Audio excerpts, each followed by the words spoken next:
하나님 말씀 함께 보겠습니다. 사무엘상 22장 1에서 6절의 말씀입니다. 구약 446면에 있는 사무엘상 22장 1에서 6절의 말씀입니다.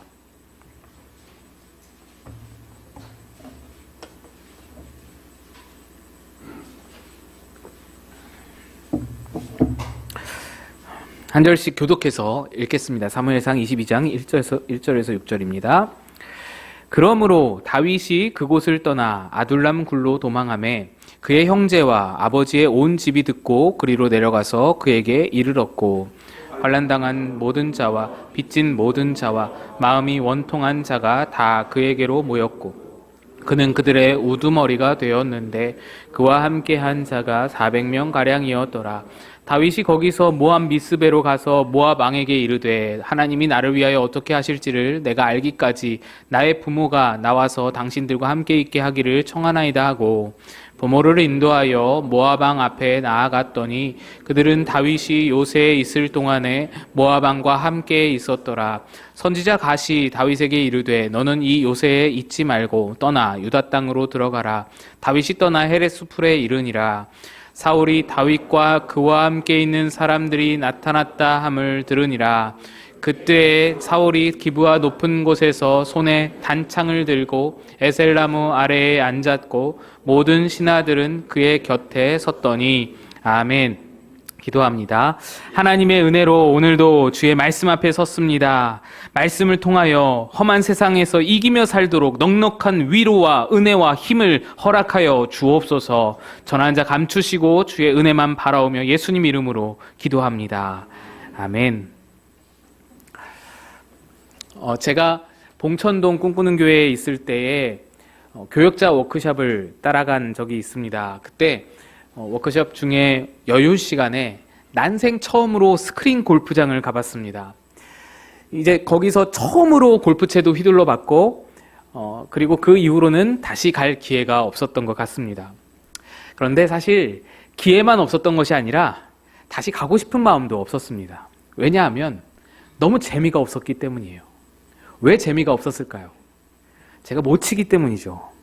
사진을 보여주시겠어요? 제가 친 곳은 스크린 골프장이어서 다행히 저렇게 잔디가 벗겨질 일은 없었지만 이게 바로 제가 재미가 없었던 이유입니다. 치라는 공은 안 쳐지고 계속 뒷땅만 때리는 거예요.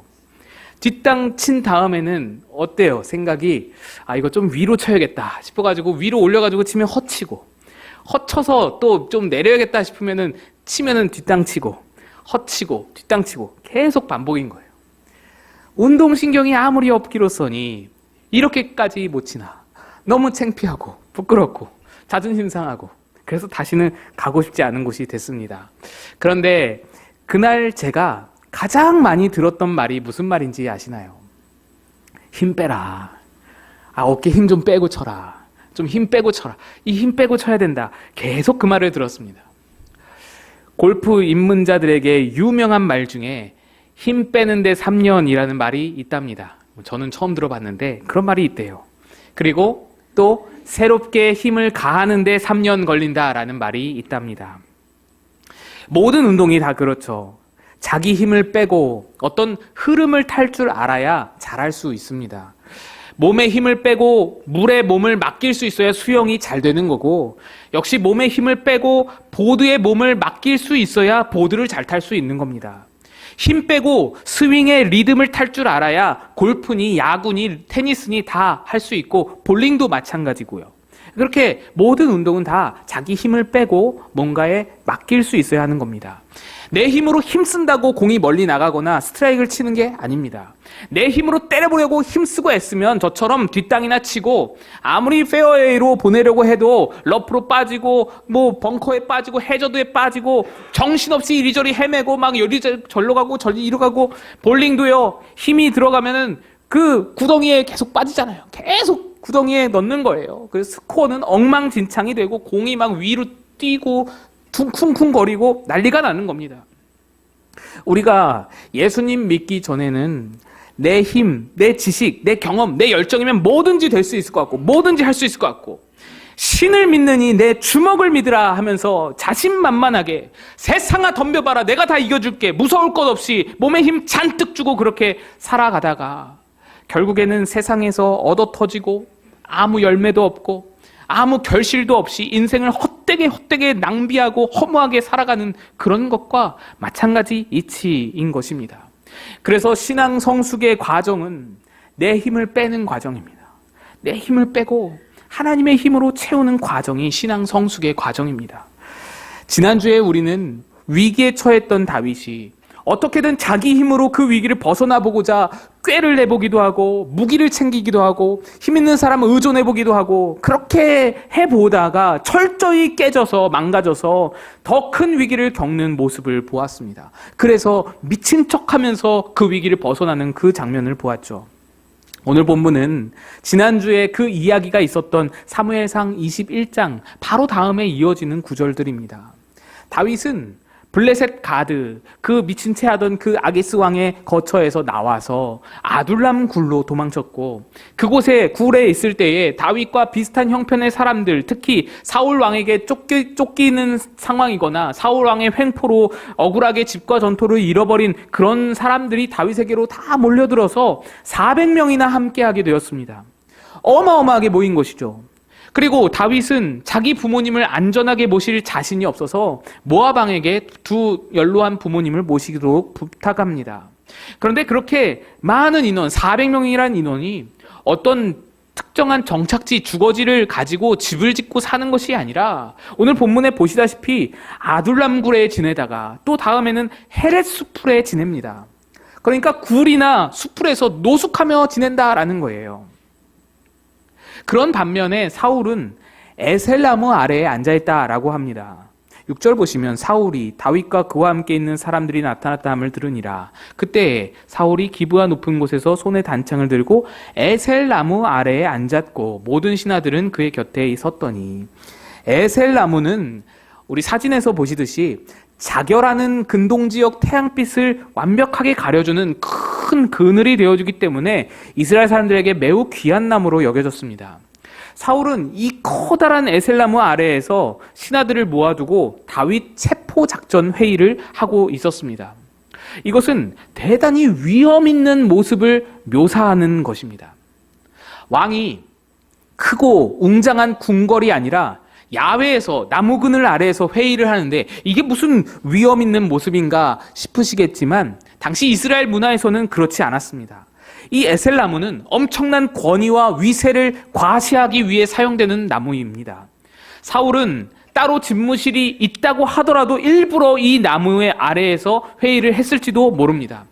크고 위험 있는 나무 아래, 그 나무를 등지고 보좌에 앉아서 나무에서 풍겨지는 영험한 위험 있는 그 기운이 마치 자기의 기운인 것처럼 과시할 수 있기 때문에 이 나무를 그렇게 사용하는 것입니다. 이러한 에셀나무의 이미지를 가지고 6절 말씀을 다시 보시면 사울이 다윗과 그와 함께 있는 사람들이 나타났다 함을 들으니라. 그때 사울이 기브아 높은 곳에서 손에 단창을 들고 에셀나무 아래에 앉았고 모든 신하들은 그의 곁에 섰더니. 기브아 높은 곳이라 함은 사울 왕의 높은 왕권을 상징합니다. 또 손에 단창이라 함은 사울 왕의 힘, 권력을 나타냅니다. 그리고 그와 함께 커다랗고 영험한 에셀나무 또한 사울 왕의 위엄을 묘사해 주는 것입니다. 그리고 그러한 사울 왕의 곁에 신하들이 굽신거리며 서 있습니다. 그 사울은 그 신하들, 그렇게 굽신거리며 서 있는 신하들에게 또한 역정을 내고 있습니다. 오늘 본문 뒤에 이어지는 7절, 8절 말씀을 보시면 이렇게 되어 있습니다. 사울이 곁에 선 신하들에게 이르되 너희 베냐민 사람들아 들으라. 이새의 아들이 너희에게 각기 밭과 포도원을 주며 너희를 천부장 백부장을 삼겠느냐.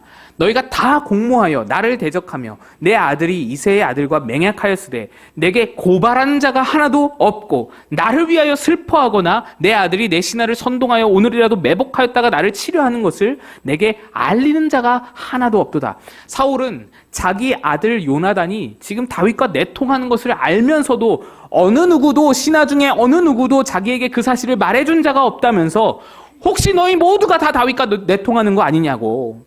다윗이 왕이 되면 너희에게 백부장자리 하나라도 줄 아느냐고. 지금 그렇게 의심 가득한 채 신하들에게 노발대발 역정을 내고 있는 것입니다. 에셀나무 아래에서 단창을 들고 무시무시하게 신하들에게 역정을 내고 있는 거예요. 그래서 여러분, 이 장면은 성경이 의도적으로 다윗과 사울을 대비시켜 보여주는 장면입니다. 다윗은 동굴과 수풀을 떠돌고 있습니다. 사울이 자기 부모를 언제 해야 할지 몰라서 타국 땅의 부모를 맡기며 그렇게 노숙하며 400명과 함께 노숙하며 떠돌고 있습니다. 청처 없이. 그런데 어디서 어떻게 그렇게 사람들이 모였는지, 아무도 다윗이 붙들고 함께 하자고 도와달라고 붙든 적 없고 다윗이 도와달라고 요청한 적도 없는데 사람들이 자발적으로 400명이나 모여서 노숙하더라도 함께 노숙하고 동굴과 풀숲이라도 함께 도망다니는 그런 자발적으로 사람이 모인 그런 모습입니다. 반면에 사울은 기브아 높은 곳 에셀나무 아래에 앉아서 손에 단창을 들고 위엄과 권위와 막강한 권력과 힘을 누리고 있습니다.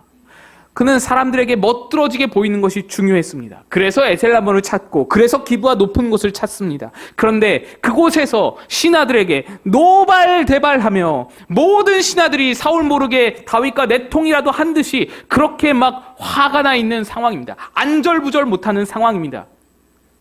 이 사울의 모습은 피해망상적인 모습입니다. 왜 피해망상이 그런 모습이 보일까요? 사울이 두렵기 때문입니다. 자기 힘과 자기 실력, 자기의 카리스마로 백성들에게 인기를 얻어야 유지할 수 있는 이 왕의 자리인데 다윗은 지금 자기보다 더 힘이 있어서 전쟁에 능하고 자기는 감히 앞에 나서지도 못했던 골리앗을 단숨에 무찌렀으며 그래서 사람들에게 인기가 있고 심지어는 사울은 천천히요 다윗은 만만히로다 백성들이 노래까지 퍼질 지경이니 처음에는 시기와 질투심이 불일 듯 일어났습니다.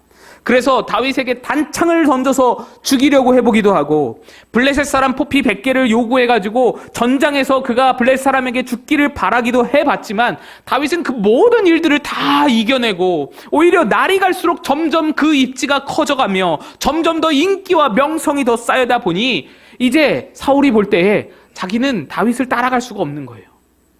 다윗은 어떤 역경도 다 이겨내는 거예요. 그러다 보니까 다윗을 볼 때에 두려워지기 시작하고 왕권을 향한 자기의 야망은 여전한데 자기 실력은 자기의 힘은 이 다윗에게 미치지 못함을 볼 때에 그 두려움이 그 피해의식이 사울을 사로잡게 되는 것입니다. 그래서 사울은 자기 곁의 신하들을 아무도 믿지 못하게 되는 거예요. 너희도 다 다윗 편이지. 너희도 다 다윗과 함께이지. 너희도 다 다윗이 나보다 더 좋지. 이렇게 믿지 못하고 자기 아들까지도 믿지 못하여서 결국 다윗에게 자기 왕권을 빼앗길까 봐 덜덜덜덜 떨고 있습니다. 그러니까 더더욱 손에 단창을 놓지 못하는 거예요. 사울은 힘을 잔뜩 주고 살아가는 것입니다. 나 자신만이 자기 스스로를 지킬 수 있다고 생각합니다. 나를 위하는 자는 나밖에 없다고 생각하는 거예요. 어느 누구도 믿을 수가 없어요. 이 세상 그 누구도 나를 돕지 못하고 내가 믿을 수 없고 나만이 나를 세울 수 있고 나만이 나를 지킬 수 있고 내가 나 스스로를 세워야 되는 거예요. 그래서 에셀나무를 고르고 그래서 단창을 쥐고 살아가는 겁니다.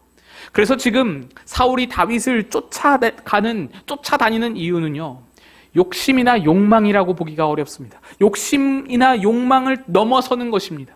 욕심이나 욕망이면 차라리 이렇게까지 집요하지는 않았을 거예요. 사울은 두려움 때문에 다윗을 쫓는 겁니다. 무서운 거예요.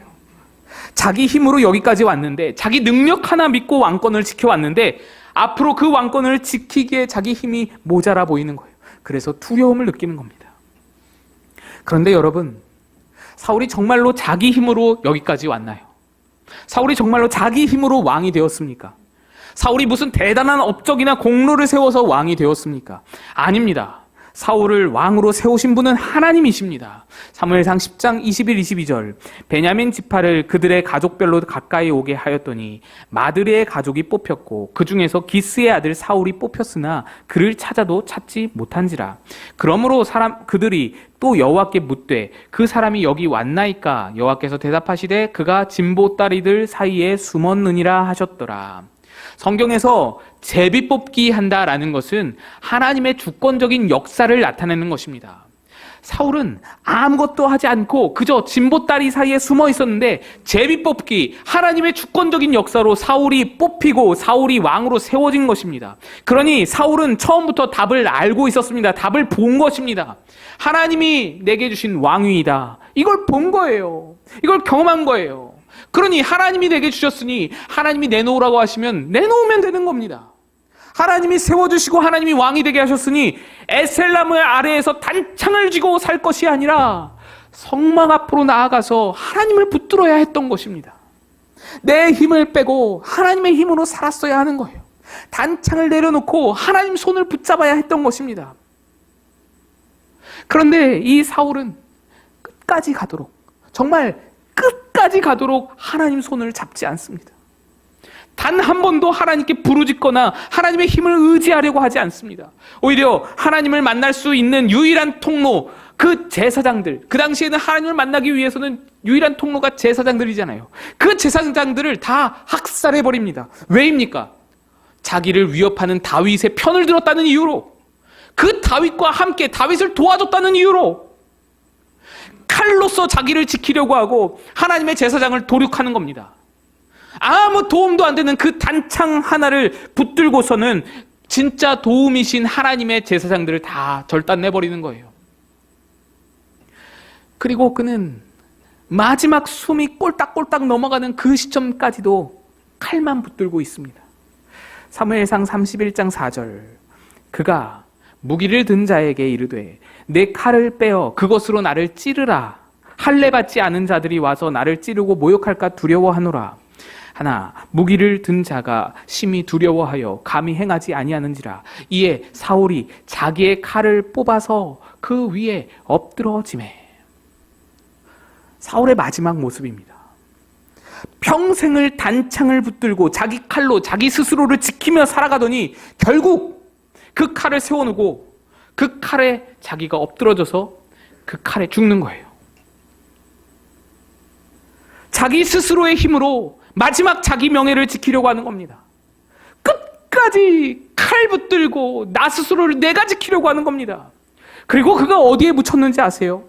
사무엘상 31장 12, 13절 모든 장사들이 일어나 밤새도록 달려가서 사울의 시체와 그의 아들들의 시체를 벳산 성벽에서 내려가지고 아베스에 돌아가서 거기서 불사르고 13절 다 같이 읽습니다. 시작. 그의 뼈를 가져다가 야베스 에셀나무 아래에 장사하고 7일 동안 금식하였더라.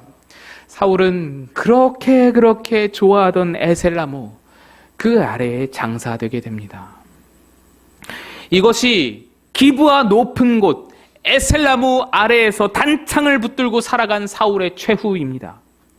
칼을 붙들고 살다가 칼에 망하고 에셀나무 의지하며 살다가 에셀나무 아래에 묻히는 거예요. 자기 힘을 붙들고 자기를 지키려고 했던 그 모든 것이 다 수포로 돌아갈 때에 끝까지 그 칼을 놓지 못하고 그 칼에 망하게 되는 것입니다. 사실 다윗도 사울의 인생처럼 두려움 속에서 자기 꾀를 의지할 뻔했습니다. 그의 도피 생활 초반은 지난주에 말씀드렸던 것 같이 사울과 똑같이 두려움 속에서 자기 꾀로 번민하며 골리앗의 칼을 붙들고 자기 목숨을 자기 스스로 지켜야만 한다고 생각했던 인생이었습니다. 그래서 이방인들 앞에서 수염에 막 침을 질질 흘리면서 문을 막 극적이면서 미친 척까지 하면서 최악의 밑바닥까지 떨어졌던 그런 다윗의 인생이었습니다. 그런데 그 후로 이제 다윗은 완전히 달라졌습니다. 지난주 설교처럼 그는 여호와께 부르짖어서 여호와의 선하심을 맛보아 알았기 때문입니다. 그 환난 속에서 그 미친 척까지 해야 하는 그 상황 속에서 하나님께 부르짖어서 하나님의 선하심을 맛본 후로는 그때부터는 달라진 거예요. 모든 걸 내려놓고 하나님 힘을 의지하는 거예요. 오늘 보면 3절입니다. 다윗이 거기서 모압 미스베로 가서 모압 왕에게 이르되 하나님이 나를 위하여 어떻게 하실지를 내가 알기까지 나의 부모가 나와서 당신들과 함께 있기 하기를 청하나이다 하고, 다윗은 이제 섣부르게 자기 꾀와 자기 계획으로 움직이지 않고 하나님의 뜻을 기다리는 자가 되었습니다. 이렇게 하나님의 뜻을 기다리다가 5절에 보시면 선지자 갓이 다윗에게 이르되 너는 이 요새에 있지 말고 떠나 유다 땅으로 들어가라. 다윗이 떠나 헤레스풀에 이르니라. 하나님의 뜻을 기다리다가 하나님의 뜻이 선지자를 통해서 우리에게 다윗에게 말씀하시니 거기 있지 말고 어디로 가라 말씀하시니 그대로 따라가는 겁니다. 자기 지혜로 경로를 설정하지 않고 하나님의 계획을 기다리고 하나님의 뜻을 기다리고 하나님의 말씀을 기다려서 하나님이 가라시는 곳으로 따라가는 거예요. 또 오늘 보면 다음 장에 보시면 이렇게 기록되어 있습니다. 사무엘상 23장 1에서 5절입니다. 사람들이 다윗에게 전하여 이르되 보소서 블레셋 사람이 그일라를 쳐서 그 타작마당을 탈취하더이다 하니, 이에 다윗이 여호와께 묻자와 이르되 내가 가서 이 블레셋 사람들을 치리이까? 여호와께서 다윗에게 이르시되 가서 블레셋 사람들을 치고 그일라를 구원하라 하시니, 다윗의 사람들이 그에게 이르되 보소서 우리가 유다에 있기도 두렵거든 하물며 그일라에 가서 블레셋 사람들의 군대를 치는 일이이까 한지라. 다윗이 여호와께 다시 묻자온대 여호와께서 대답하여 이르시되 일어나 그일라로 내려가라. 내가 블레셋 사람들을 내 손에 넘기리라 하신지라. 다윗과 그 사람들이 그일라로 가서 블레셋 사람들과 싸워 그들을 크게 쳐서 죽이고 그들의 가축을 끌어오니라. 다윗이 이와 같이 그일라 주민을 구원하니라. 다윗은 이제부터 무슨 일만 터지면 하나님께 묻는 사람이 되었습니다. 방금 읽으신 말씀에서도 다윗이 2번이나 하나님께 물어보죠. 하나님께 2번이나 영거푸 하나님께 묻습니다. 2번 물었다라는 것은요, 처음 대답하신 하나님의 응답이 긴가민가? 이거 확실한가 아닌가? 확신을 갖기 위해서 2번 물어봤다는 것이 아닙니다. 믿음이 없어서 2번 물어봤다는 것이 아닙니다. 함께하는 400명이 의심하잖아요. 하나님이 말씀하셨다. 하나님이 지금 그일라 백성 블레셋이 쳐들어와서 괴로운데 그들 백성 구하라고 하나님이 말씀하셨다. 다윗이 하나님께 물어봤더니 하나님이 응답하셨다 라고 사람들에게 400명에게 말했더니 그들이 믿지 못하는 거예요. 두려워하는 거예요. 아니 지금 우리 사울에게 쫓기는 상황인데 그것까지 구해주면 우리가 괜찮겠습니까? 주저하는 거예요. 그런데 그 상황에서 다윗이 또 물어보는 거예요. 왜요? 그들에게 확신을 주기 위해서. 아니야, 하나님이 시키신 거야. 하나님이 하라고 하신 거야. 괜찮아. 하나님이 도우실 거야. 하나님이 책임지실 거야. 너희들 이거 확인해봐 라는 뜻으로 다시 한번 묻는 거예요. 그들에게 이 하나님의 응답을 다시 한번 보여주는 거예요. 그래서 격려하고 확신으로 이끌기 위해서 2번 물어보는 것입니다. 다윗은 이렇게 그일라에서 블레셋과 싸울 때에도 하나님께 묻고요. 또 그일라에서 블레셋을 물리치고 나니 사울이 또 쳐들어와요. 사울이 또 쳐들어올 때에도 또 하나님께 묻고 싸움을 시작합니다. 성경을 보시면요, 이제부터 다윗은 모든 싸움, 모든 경로를 하나님께 물어서 행하게 됩니다. 모든 장에서, 모든 장면에서 다 다윗은 하나님께 묻는 거예요. 더 이상 성소 앞에서 아히멜렉 제사장 앞에서 거짓말하던 다윗이 아닙니다. 그때 그 다윗이 아닌 거예요. 완전히 변화된 거예요. 그는 더 이상 골리앗의 칼을 들고 그렇게 살아가는 인생이 아닌 겁니다. 문제가 있을 때마다, 두려움이 엄습할 때마다 골리앗의 칼을 붙들고 내 힘으로 지키려고 하는 것이 아니라 제사장의 에봇을 붙드는 거예요.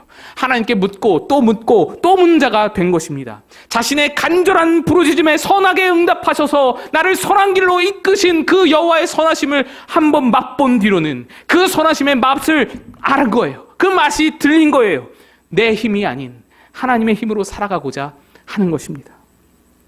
비록 그의 인생이 광야길이지만, 비록 그의 인생이 지금 떠돌이이지만, 비록 도망자 신세이지만, 내 힘으로 붙들고 살면서 두려워 떨면서 단창을 손에서 놓지 못하고 그렇게 두려움 속에 살아가는 사울의 인생이 아니라 내 힘을 빼고 하나님의 힘에 붙들려서 하나님이 가라시는 곳으로, 하나님이 원하시는 곳으로 그렇게 살아가는, 하나님이 책임지는 삶, 하나님이 붙들어주는 삶, 하나님이 절대로 놓을 수 없는 삶, 하나님 뜻대로 나아가는데 어떻게 하나님이 놓겠어요? 하나님이 놓을 수 없는 삶을 살아가는 것입니다.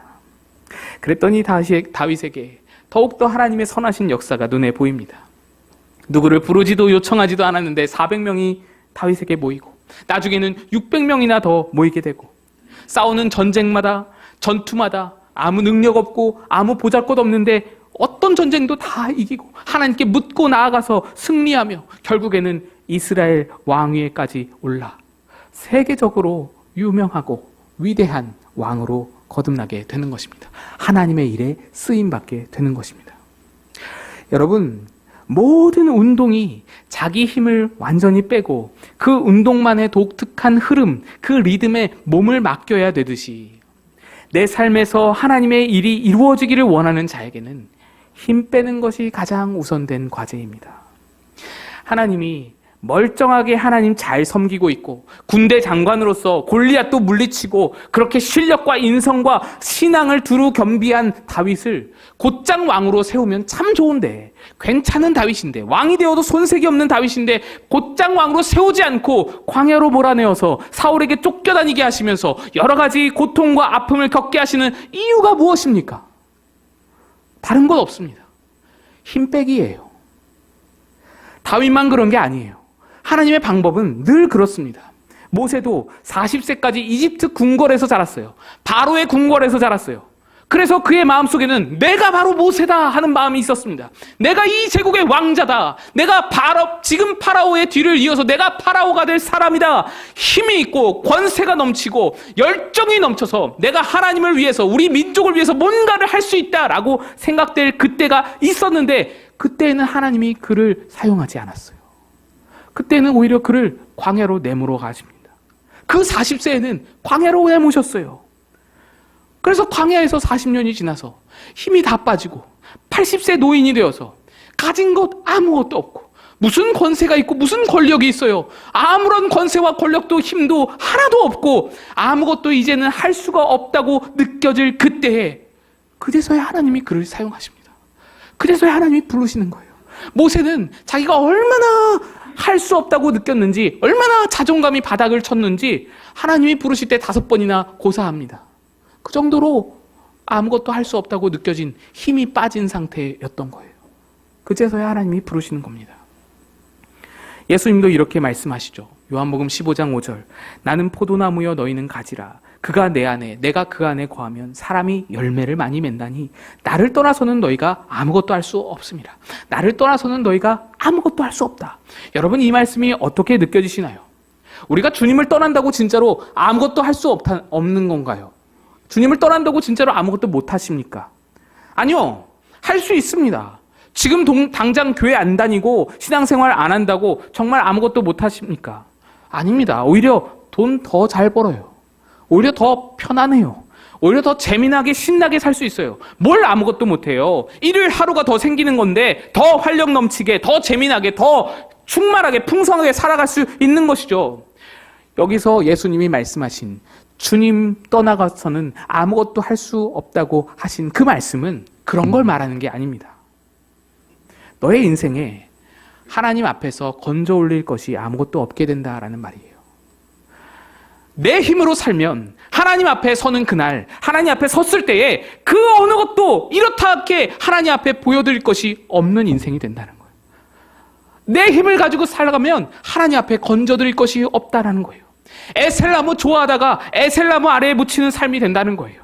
칼을 붙들고 살다가 칼로 망하는 인생이 된다는 겁니다. 무의미하고 무가치하고 헛되고 허무함만 가득한 인생을 살게 된다라는 의미인 거예요. 그러니까 여러분, 그냥 내 인생살이가 목적이라면, 그냥 90평생 즐겁고 편안하게 내 인생만 바라보고 사는 것이 그것이 목적이라면, 내 삶 자체가 목적이라면 힘 빡 주고 힘 줄 대로 다 주고 손에 칼을 들고 에셀나무를 붙들고 열심히 살면 됩니다. 나중에 허무하게 되든 말든 헛되게 되든 말든 내 힘으로, 내 두 주먹으로 내 뜻을 이루고 내가 계획한 삶을 살아가면 그만입니다. 그러나 여러분, 조금이라도 여러분 삶에 열매를 바라신다면, 어떤 의미와 가치를 남기기를 바라신다면 나의 힘을 빼고 주님의 힘을 기다릴 줄 알아야 합니다. 하나님의 일은 내가 힘을 내서 내 열정으로 감당하는 것이 아니라 내 힘을 뺄 때 하나님이 부어주시는 힘으로 그제서야 하나님의 뜻이 이루어지며 하나님의 일을 해나갈 수 있는 것입니다. 우리는 하나님이 사용하시는 도구이시죠. 우리는 다 도구입니다. 우린 주체가 아니에요. 도구가 스스로 힘줘서 스스로 막 제멋대로 움직이면 어느 누구도 그 도구를 사용할 수가 없습니다.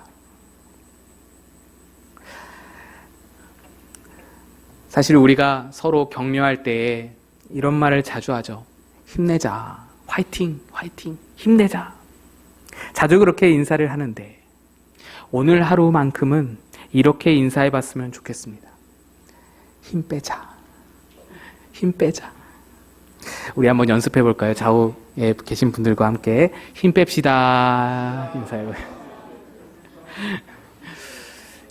2024년 우리의 힘을 빼고 하나님의 뜻과 계획을 이루어서 작더라도 소중한 열매를 맺어드릴 수 있는, 그래서 올 한 해 하나님께 풍성하게 열매를 건져 올릴 수 있는 그런 여러분의 한 해가 되시기를 주님의 이름으로 축복드립니다. 다 같이 일어나서 찬양하겠습니다.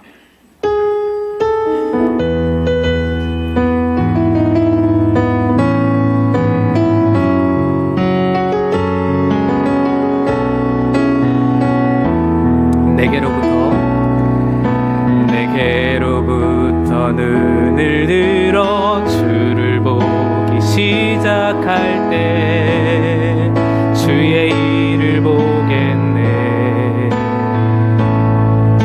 내 작은 마음 돌이키사 하늘에 꿈꾸게 하네. 주님을 볼 때 모든 시선을 주님께 드리고 살아계신 하나님을 느낄 때 내 삶은 주의 역사가 되고 하나님이 일하기 시작하네. 성령이 나를 변화시켜 모든 두려움 사라질 때 주의 일을 보겠네. 황폐한 땅 한가운데서 주님 마음 알게 되니 주님을 볼 때 모든 시선을 주님께 드리고 전능하신 하나님을 느낄 때 세상은 주의 나라가 되고 하나님이 일하기 시작. 모든 시선을 주님께 드리고 전능하신 하나님을 느낄 때